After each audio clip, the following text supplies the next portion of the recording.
Okay, good afternoon, everyone. Thank you for joining us today. Hope you had a good lunch. So my name is Britt Miller. I am our WISE customer service team relationship manager. So you may have met me in previous regional meetings or been in meetings virtually with me. I do recognize a few faces, so nice to see some return guests. And in this session, we're going to be going through WISEdata reporting for discipline. So for the session today, we're going to be looking at some discipline-related data elements. First and foremost, we're going to kind of go through what those data elements are, how they're relevant to the data, and what we expect to see. We're going to cover some common reporting scenarios that we see so that if you run into any of those during your reporting process, maybe you can get a little bit ahead of them, answer some of those questions for you ahead of time. We are going to go over how to verify your data using the tools available to you in WISEdata portal and WISE for districts, along with talking through some of the common errors and warnings that we will encounter in those applications as well. And then finally, we will be wrapping up with some Q&A towards the end. Now, this is an extra long session. We're going to be in here for about an hour and 15 minutes. So lots to discuss. If you have questions along the way, feel free to raise your hand. We can answer them along the presentation if it's relevant to the topic we're discussing, or you can wait until the end. I'm joined here today also by Jeff Perry, our customer service team lead. You may also be familiar with him. And we will have someone from the SSPW team joining us shortly as well. So if you have any more policy questions, hopefully we can address some of those. Now, first and foremost, what is discipline reporting? So discipline is a data collection in WISEdata that is relevant to discipline incidents. Pretty self-explanatory. So these are the behaviors that students, for lack of a better word, get in trouble for. Those get reported to WISEdata. The behavior, the results of the behavior, if there are any sort of action that is taken, those do get reported to the state so that we can kind of take a look at those at the local level for you and at the overhead state and federal level as well. Who should be reporting discipline data? All public schools and charter schools statewide report discipline. So if you are part of a public LEA, elementary through high school, you are going to report your discipline incidences. If you are a representative from an independent charter school, you are going to report incidences. If you are here from a CDEB or a state school, you are also going to report your discipline incidences. And again, this is for all grade levels. So even the little kiddos, we hope they're not getting into too much trouble, but if they do, we would still want to include that. You would not report incidents for discipline if you are a choice school. Are there any choice schools in this room? Okay, good, because I was going to say this is not the session for you. So choice schools do not report incidents, so just be aware of that. If you are a district or an LEA that maybe works with choice schools, you have a lot of transition with students from choice schools. That might just be good information for you to be aware of. Choice schools don't report incidents. DOC and DHS also do not report discipline incidences. And then any PPP students only have discipline reported for their IEPs, which were. That can get a little tricky. So this is not the session we're going to talk about residential care centers, but residential care centers have their own standard of who reports students when they're attending a residential care center. So that can get a little wonky. We're going to have a couple different sessions throughout the next 2 days that we'll talk about RCCs. So you can ask that question. So we report discipline because it is required by state law, and it is for IDEA requirement as well for those students that have IEPs. There is a school board state statute that discusses the removal from students from a classroom. So we do have some compliance in that as well, that we have to make sure that we are reporting accurately. All students are also entitled to a free appropriate public education, FAPE. So for that to be the standard, we need to ensure that all those students have that accessible to them. And if there is some sort of behavior that excludes them from that, we need to make sure that that is appropriately reported and cataloged in your data. So what discipline data gets submitted? So for students that do not have IEPs, so these are your traditional non-special education students, you report all expulsions and out of school suspensions.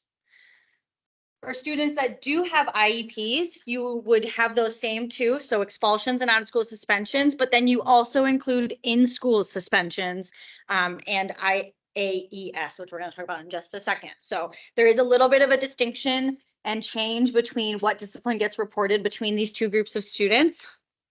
So be aware of that. And the discipline data that's not submitted would be summer school. WISEdata does not collect any summer school information. So if you have a student that has a disciplinary action during summer school, obviously there would be no way to report that in WISEdata because we wouldn't have an enrollment because we don't collect summer enrollments.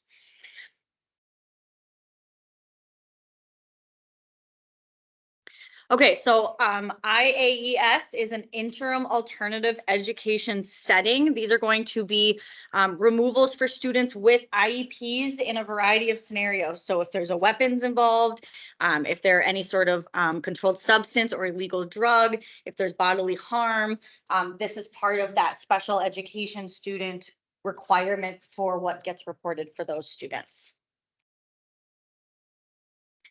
Now, when these students have these IAES disciplinary actions, the IEP team that works with that student is actually going to be involved in the disciplinary action result. They're going to determine the setting for that student. And as you can see here, the removal for that student cannot be more than 45 days. There's a lot of rules, like I said, in place for these students with IEPs. So we want to make sure that we're aware of those guidelines and regulations and acting accordingly. This IAES setting disciplinary action also continues to enable the student to continue in their regular curriculum. We don't want to exclude them from the classroom if we don't need to. Obviously, a removal may be necessary in certain instances, but we want to make sure that they are continuing to receive the service that they need per their IEP and meeting their goals with the rest of their class. And the setting will also include any additional service or modifications to address any of those behavioral issues that may have resulted in that disciplinary action in the first place. So be very aware of these scenarios with students with IEPs and make sure that you are working with their IEP team to make sure that they are continuing on track with their current progress and curriculum, but they are also being addressed individually.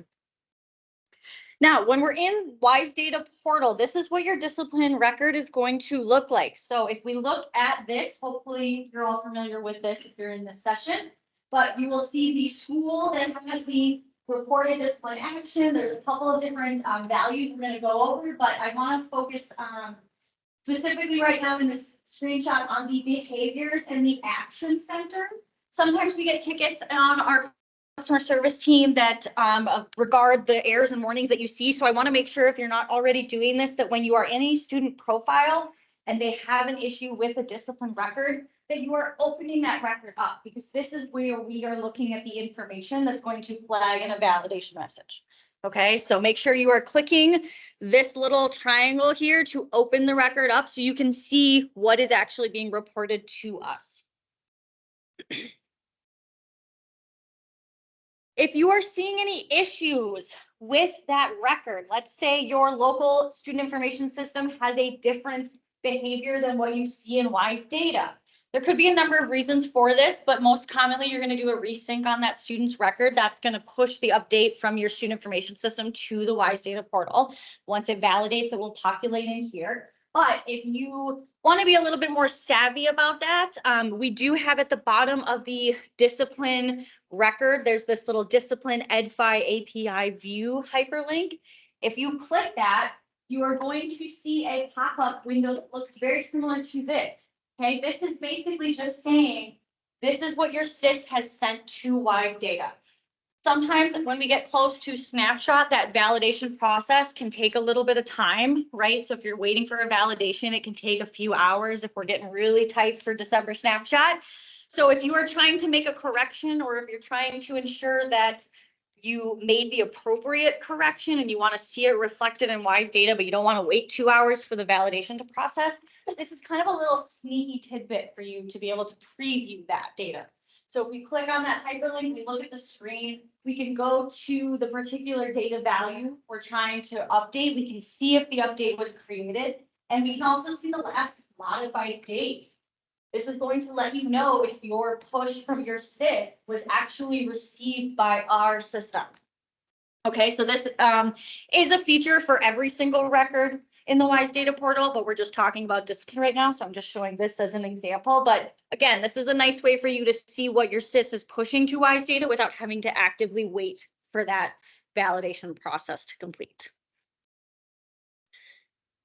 Now, of those fields, we're going to kind of go through them individually. So the first one is going to be the discipline incident identifier. This is a locally assigned ID that you and your student information system are assigning for this particular incident. So if I scroll back here, we can see in this screenshot, we've got the school. Sorry, we've got the district agency that submitted the record. We've got the particular school that incident happened at, and then there's that incident identifier. That's the number that you locally assign for this incident. That's not something that we generate for you. That comes from your system.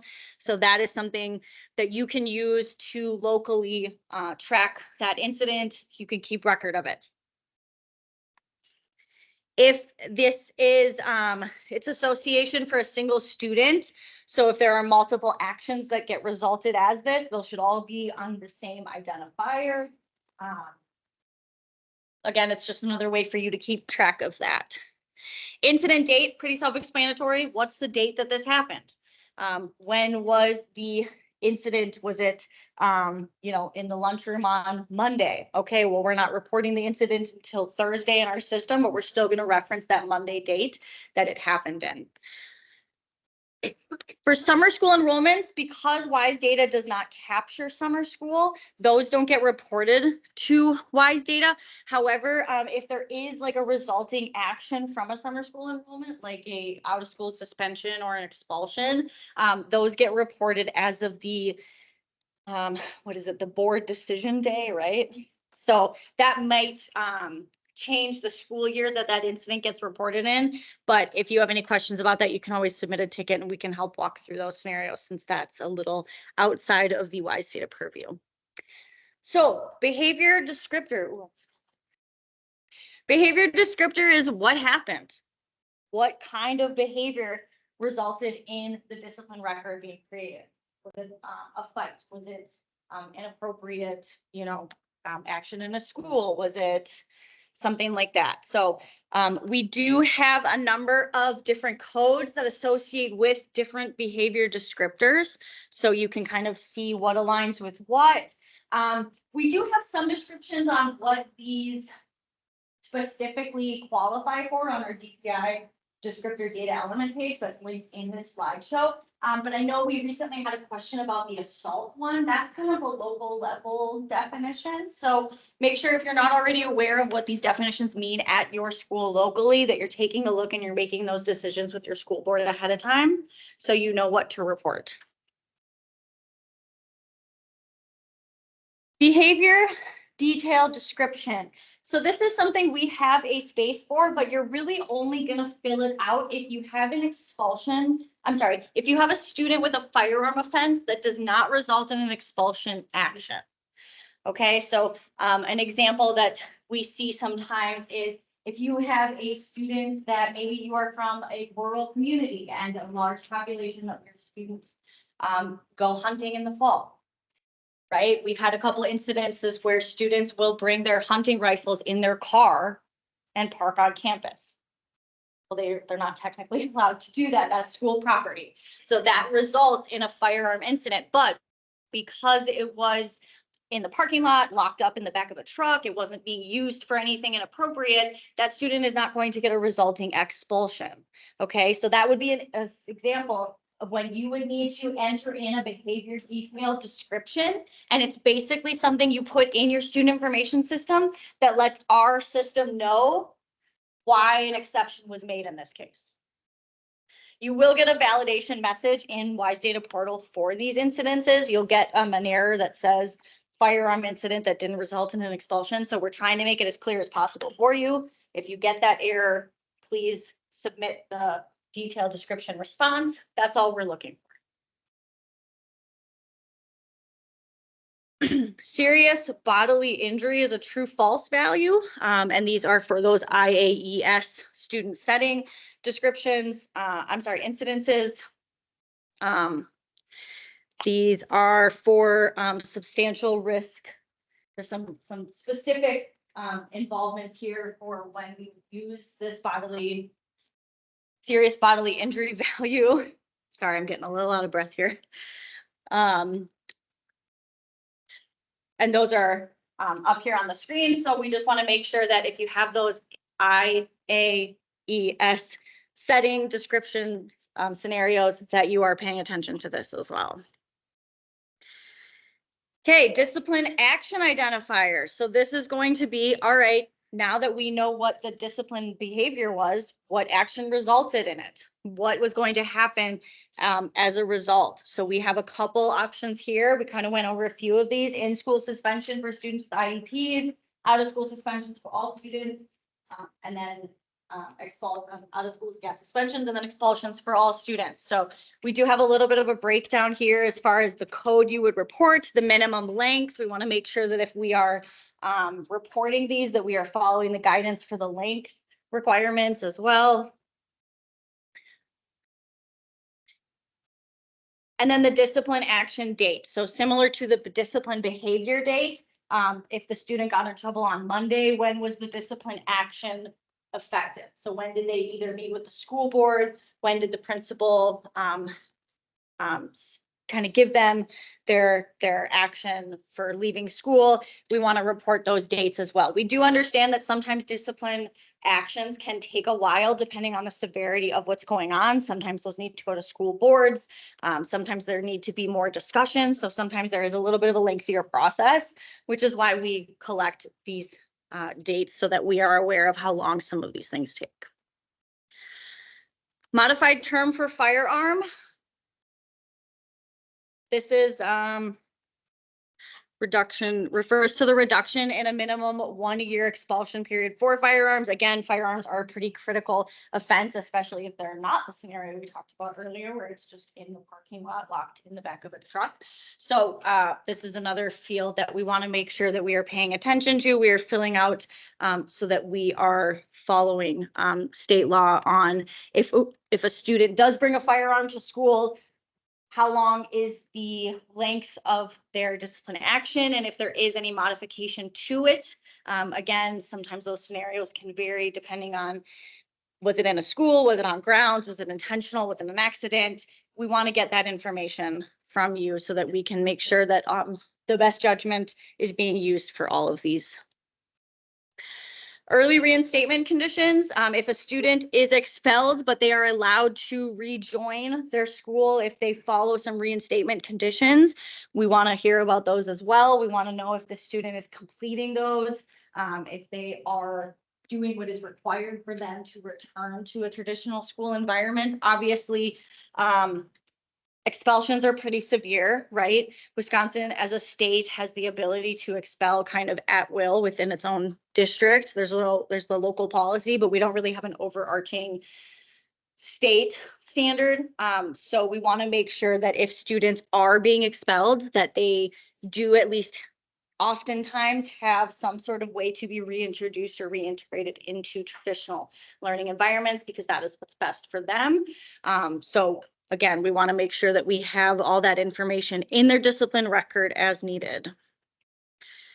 Discipline length. So this is, again, pretty self-explanatory. How long is the discipline action lasting for? If your student is out of school suspended, how long are they out of school suspended for? How many days is that punishment happening? We want to know down to the half-day increment so that we can make sure that those students are aware for attendance purposes and if they're returning at the appropriate time. So some of these count days too are going to be a little tricky depending on if the student is out of school suspended or expelled with IEP or not with IEP services, just with services in general. Some of those still count for a student as possible days of attendance. So we want to make sure that we're aware of when services are still being provided for students. We want to take advantage of that in their enrollment window that's still open. We want to make sure that their attendance reflects the service opportunities that they still have available to them. So we've got some guidance on those as well. Okay, yeah, and then this kind of reiterates what I just said. This last point with in-school suspension or IAECs, we're still going to count days because services are still being provided to students. So those are still going to count for their attendance, and we're still going to work to have students receiving service when they need it, even if they are being removed from a traditional school environment. Discipline length calculation. So I mentioned earlier that we do discipline length, much like attendance, we do it in half-day increments in WISEdata. So if a student is suspended for a half day, you're going to report 0.5 for their discipline length.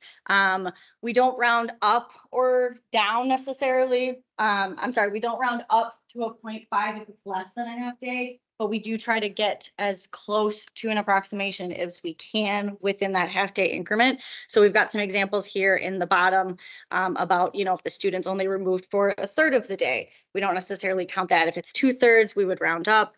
If it's a day and a couple hours, we would round that to 1.5. Actual discipline action length. Now, this seems a little redundant because we talked about discipline action length before, but this is the actuality of what the student was removed for. So the difference between this and the prior one is the discipline action length is, well, what was the student supposed to be out of school for? Were they supposed to be suspended for 5 days? Okay, that's what you report in that value.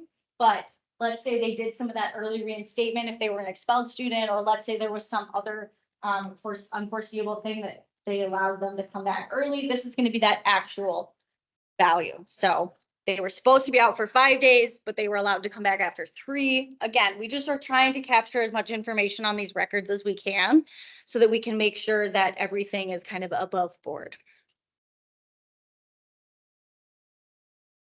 Review, important to know. My favorite word, IAES. Make sure you know how to report students with IEPs that are having disciplinary incidents.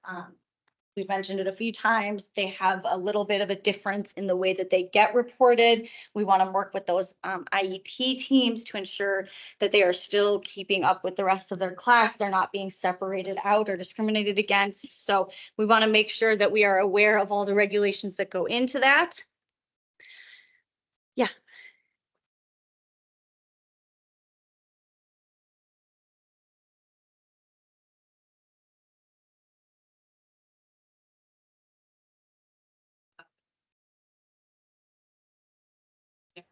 Take that into consideration at all for that 10-day count? So are you saying these students, or do they traditionally come for less than half of a day? Well, if they're sent for the last hour of the day because of disciplinary things, but maybe or something happens. I don't know.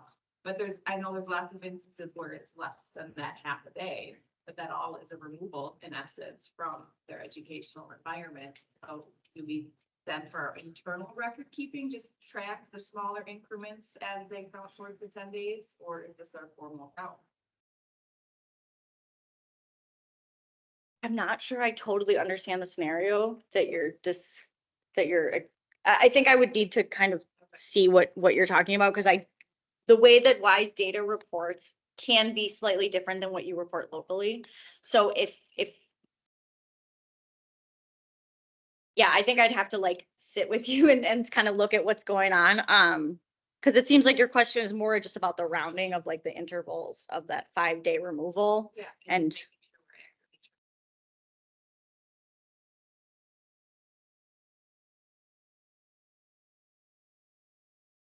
so for the students with the IEPs, even if they have a removal, if you're still offering the opportunity for them to provide service, is your question about when they're not coming in for that service? No, it's just if we're not, I guess it's a question of WISEdata maybe versus local. Okay. So, I mean, I've always operated that we track every removal, even if it's just a period, and that ultimately adds up to your 10 days. But if we're not technically reporting anything less than. Oh, Five. okay. Okay, sorry, I misunderstood what you were asking, but, yeah, you could, yeah, you might. Oh, if you. Push the button.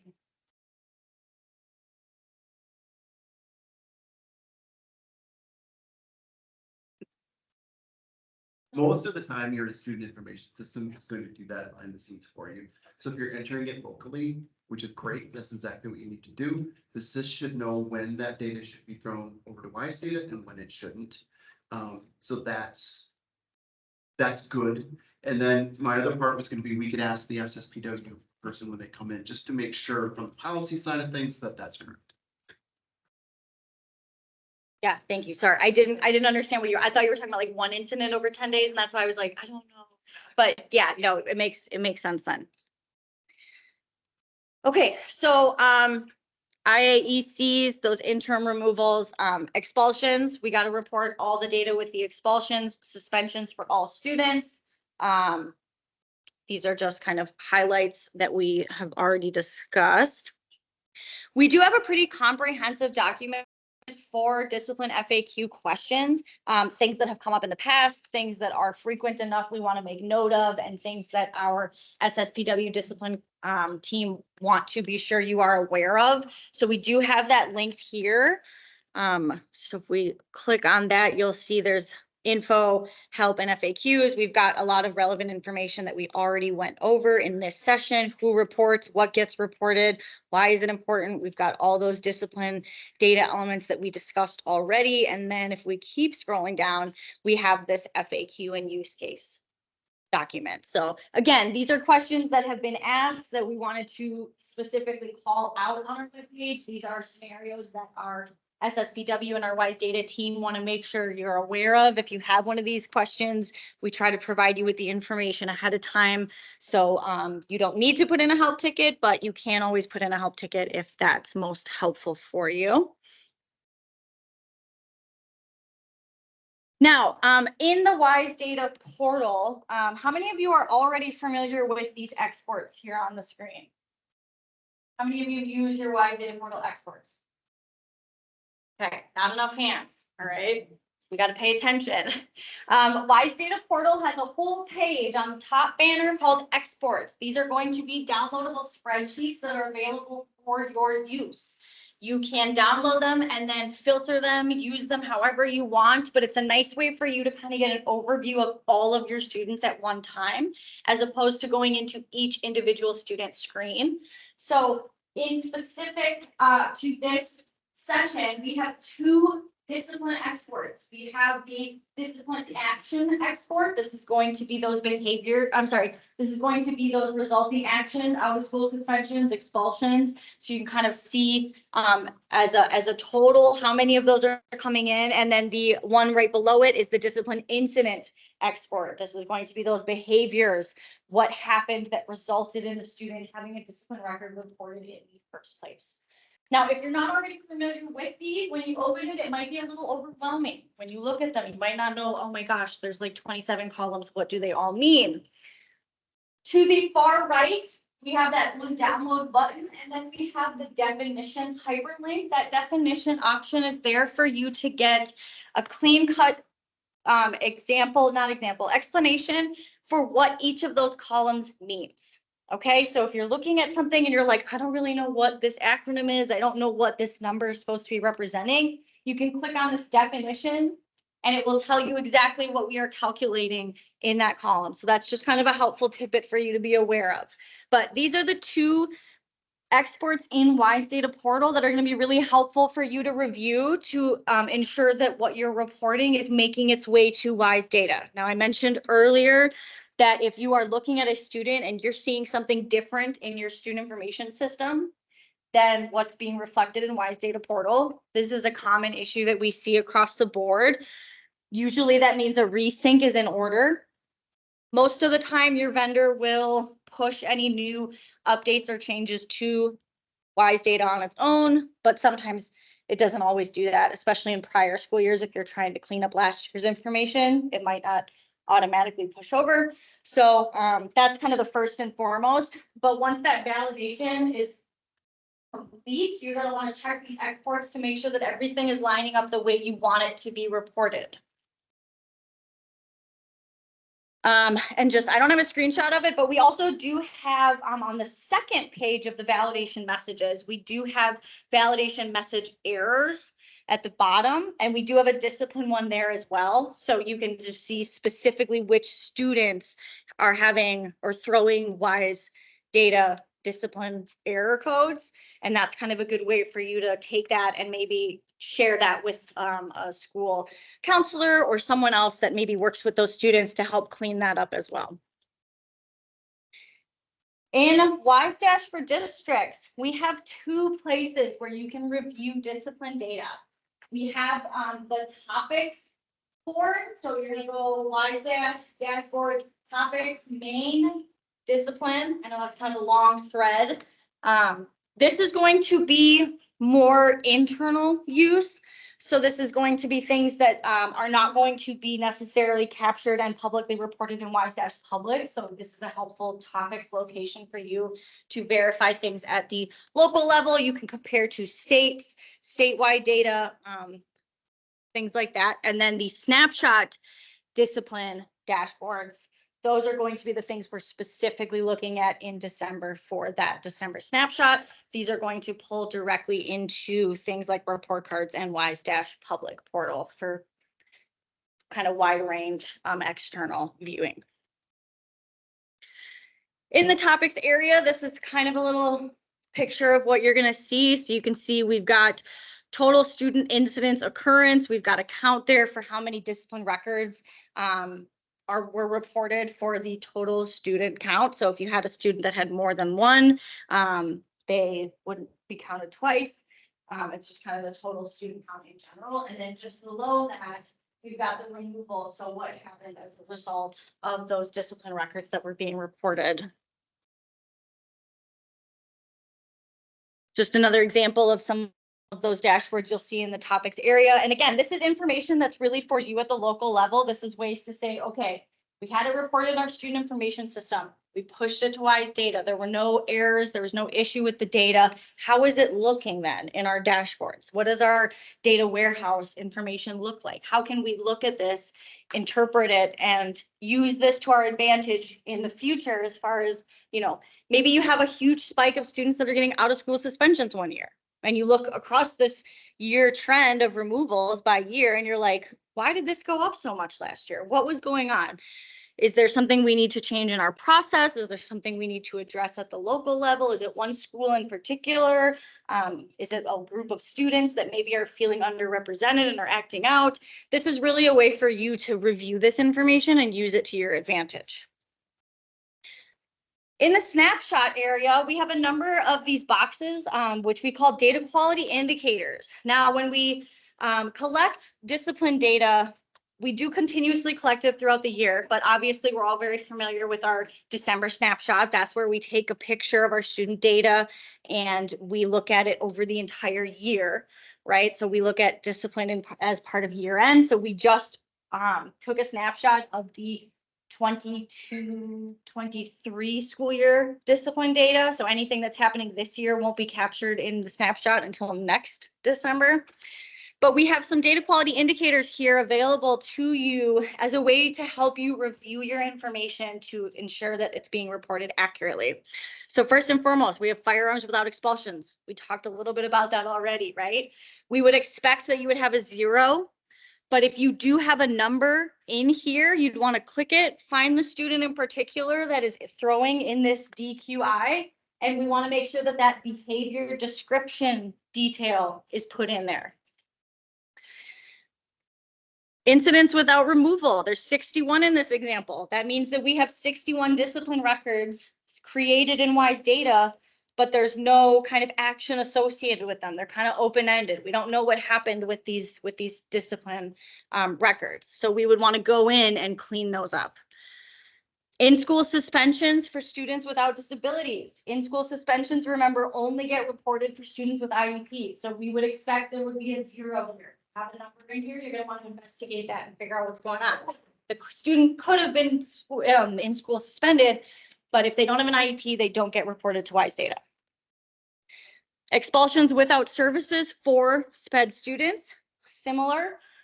Students with IEPs are always going to be provided service, even if they are expelled. So if we have a number in there, we're gonna want to investigate and figure out, were they still being provided service? Great, we need that to be updated and corrected. If they were not being provided service, we need to figure out what's going on, work with their IEP teams because they have that right.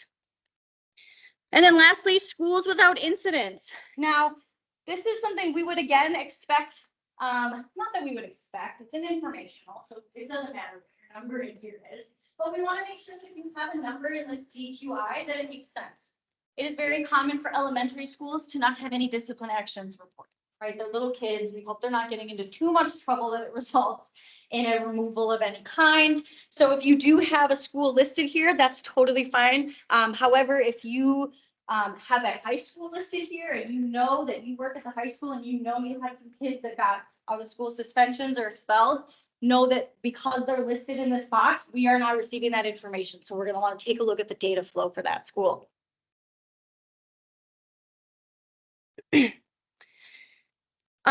Also in the snapshot area, we have 2 dashboards similar to our exports and WISEdata portal. We have discipline incidents and discipline behaviors. So this is going to be the breakdown of what happened. Why does the student have a discipline record in the first place?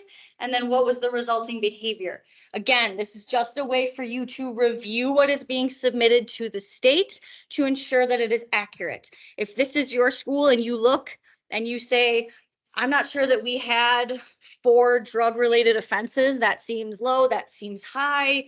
This is where you want to make sure that you can go in and review. You can click on that number 4. I'm sorry, not the number 4. Anything underlined is hyperlinked. So we could click on that drug-related offense. We could find those 4 students with those 4 incidents reported and make sure, should they be reported that way? Should they not? Should there be more students reported that way? They're all just investigative tools for you to use so that you can ensure your data is being reported correctly. Quick show of hands. How many people in this room are familiar with WISE- for districts?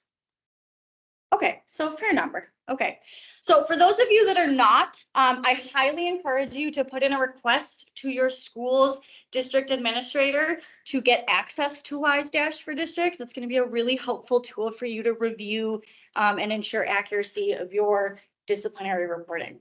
All of your reporting in general, but specifically the discipline reporting we're talking about today. Okay, now we're going to go over some common validation errors that we see in WISEdata portal and how they should be handled. So warning 6751, this is a very common one. You may receive a data quality outreach call from our customer service team, me, if you've heard my voice, maybe that's why. This is saying that you have no discipline reported for that particular school. Again, for those little elementary school kids, totally valid. You might not have anything reported for them. That's absolutely fine. However, this is a warning and we ask that you acknowledge it. When you acknowledge this warning, you are basically confirming that you do not have any discipline to report for the school and it fulfills the Guns-Free School Act. This is something that we need for NFACS reporting. It's part of something we collect for Snapshot. So when you acknowledge that warning for that particular school, you are fulfilling that Guns-Free School Act. And that is great. That's what we want. Okay. If you don't acknowledge the warning, I'm going to call you. It might be nice. I might not. I don't know. Depends how many people I got to call. I'm going to request that you either acknowledge the warning, or if that particular school that's in this warning does have discipline data to report, I'm going to request that you work with your student information system to get it reported. Okay. So a lot of people don't really pay that much attention to this because it is a warning, but if you have a school listed here that should have discipline records being reported, we're letting you know that we're not receiving them.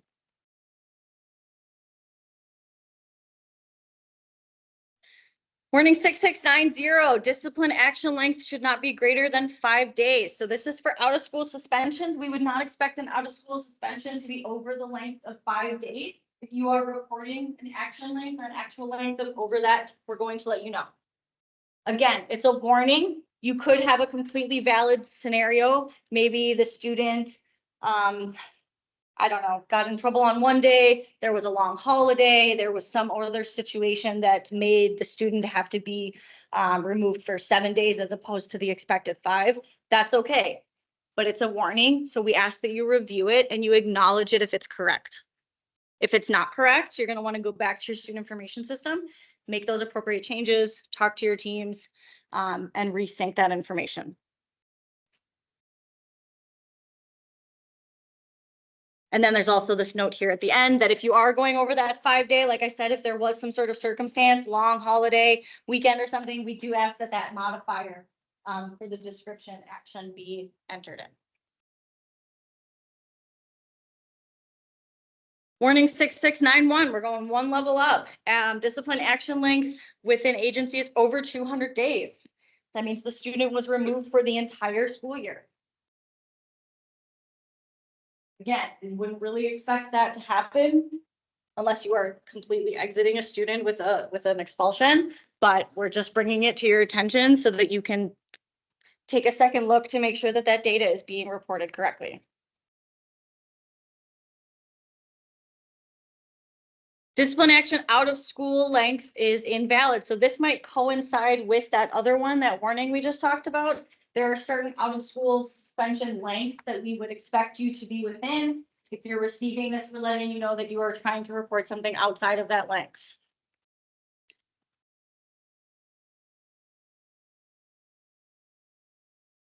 Invalid discipline date expulsion. So the date for the expulsion is not within the school year that you are reporting for that student. So this is a common situation we see. Let's say if the student gets last day of school, right? Kids are going rowdy, senior day, you know. What is that with those old 80s movies where everyone throws their books in the air and they get paper everywhere, right? So let's say somebody lights fire to one of those pieces of paper, okay? Let's hope it doesn't happen, but if it does, they might get in trouble. They might have a discipline action on that day. However, if the resulting discipline expulsion date, action date, does not coincide with that student's enrollment dates, you're going to get an error.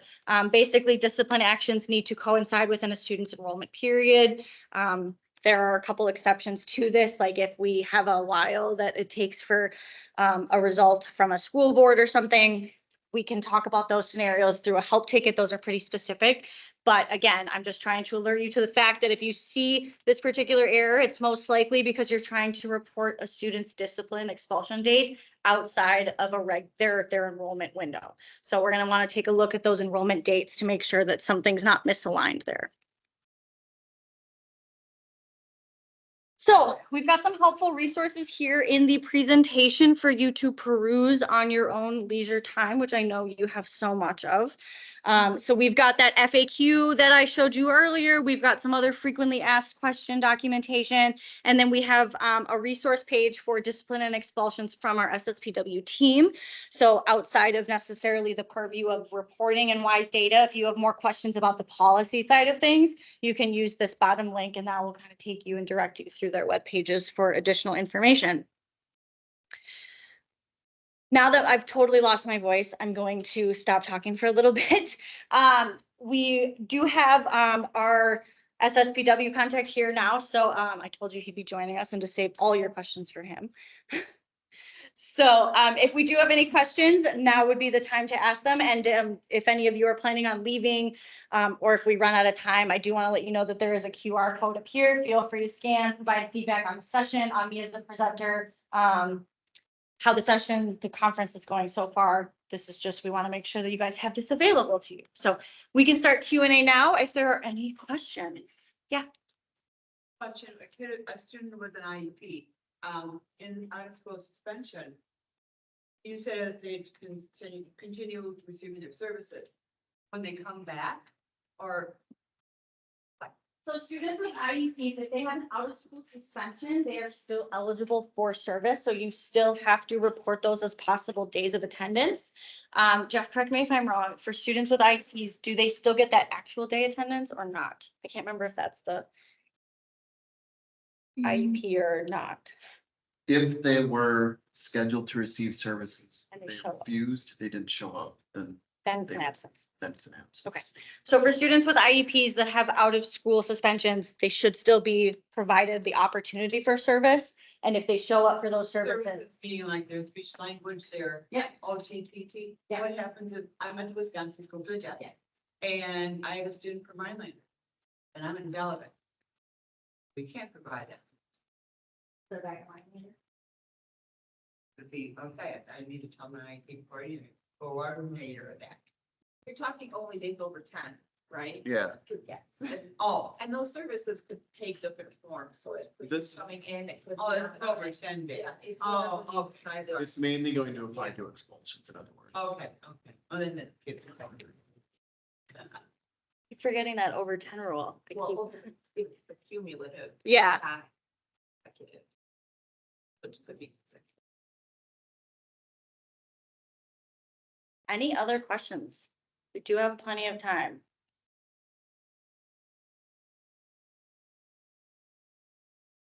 I promised Britt that if she finished early, I would sing a song. So please don't make me do that. Please answer the questions. Yeah. So I'm looking at, like, under the dashboard, in WISE dash discipline, and disciplinary incidents by subgroup, and when I click on, like, this current school year, I have a list of kids, but the disability code is coming up as not NR reported. So why, but like in another report, they're coming up with the disability status, so I'm just. I think that might just be a bug on our end. Or is that, that the, code, or they may not have a complete discipline record, that's why it's not reporting? That's, so sometimes, Go for it. sometimes, for some sys vendors, and I'm fairly certain that this applies to both Skyward and Infinite Campus. If an IEP is being actively worked, the SEPA record, which is the special ed record, gets deleted out of WISEdata while that IEP is active. And I'm gonna guess that that's probably what happened in that case when that student got, every night WISEdata sends an update to WISE dash. And if that SEPA record was not present and it got sent to WISE dash, that may be why it's displaying in WISE dash that way. And then when that SEPA gets put back in place, when the IEP is locked, the special ed data will get sent to WISE dash that night, and then it should display properly. Is that the same with Power School? I don't know that it is or isn't. I'm only familiar with the other two, but it's very possible. Would it be that way for all the students though? I mean, I could see that for him. Not special ed either, so that's- Yeah, but I'm just curious because I could see that kind of being handpicked because the not reported value you're seeing kind of implies that all of those students currently have open IEPs all at the same time. So I'm wondering if, Yeah. and do some they of these all are- really have open IEPs Some or? of these aren't special ed kids though, so. So I think it might be an issue on our end with the dashboard. So if you want to leave your name and district and just leave it with me, I'll take a look and I'll get back to you next week with what the WISE dash team. discovered. Maybe I need to say you. You are, okay, yep. So I'm thinking it's an issue with the table in the WISE dash collection, the data warehouse table. So yeah, that's probably something on our end. So thanks for bringing it up. We'll definitely escalate that and have them take a look at it.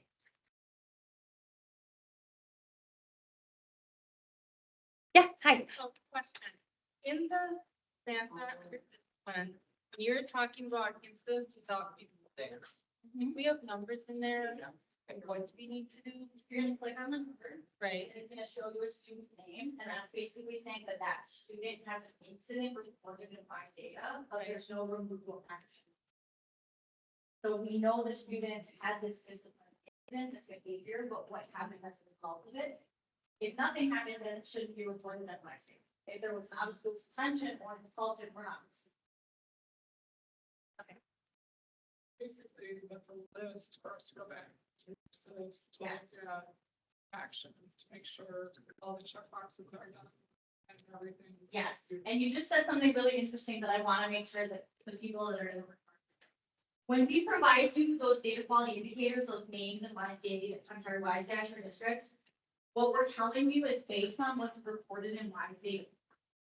So a lot of people skip over the WISE portal and they go directly to the student information system, and then we get tickets that say, "I said it shows this, why are you flagging it?" We have to remember that WISE portal. Because WISE portal is what flows into WISE. So if something is missing in WISE, chances are it's missing in WISE portal, or there's an error that's appearing and flowing to WISE. So we have to kind of backtrack one step at a time. So when we give you that list of students, I don't necessarily want you to go to your SIS and look those students up and say, yeah, I know everything's here, everything's good. I want you to look in WISE portal, and I want you to see what specifically is missing in WISE portal that needs to be addressed through those downloads. Or even just looking at the student information. I mean, if we provide you a WISE ID, you can go to that student profile and you can see the error right there that says missing value. You're like, oh, great, I need to do a resync, or I need to update this particular field. But we have to, we think about WISE portal as being the go-to for everything. And then we look at things in WISE and then we skip over WISE data and go back to our SIS. So it is a process. We do want to make sure you're looking at all three levels, because your SIS might be correct, but if WISE your district isn't, there's a whole nother component there we have to be looking at to see what exactly is missing. Are you saying the students should be throwing an error in WISE portal or not? They may be. WISE data portal, there could be an error that's appearing. You might have everything in there correctly, but a common thing we see is student demographics. If you have a student demographic missing, none of that information is going to make it WISE. It's something as simple as that. So we just want to make sure that you are taking the time to kind of backtrack to WISE data portal. When you're looking in WISE data portal for the issue that might be impacting why the student is flagging in WISE. Another important piece to point out is WISE is a day behind Yes. WISE data. So what you're seeing in WISE is what was in WISE data yesterday. That is a great reminder. Yeah, WISE only updates once a night. So anything that you're seeing in WISE is pertinent to what we saw in WISE data yesterday. So if you go back to that second piece, if you're looking in WISE you see a student, you're not sure why they're there, you go to WISE data portal, the issue might be resolved. You may have already fixed it. But if you fixed it today, it's not going to be corrected until tomorrow in WISE So that's another really important key point. Thanks for reminding me, Jeff. Anything else?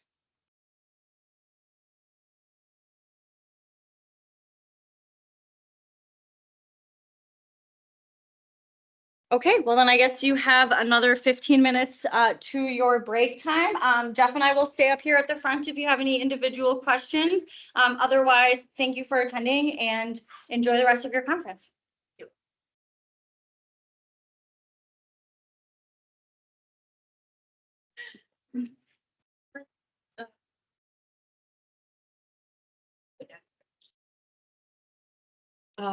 The why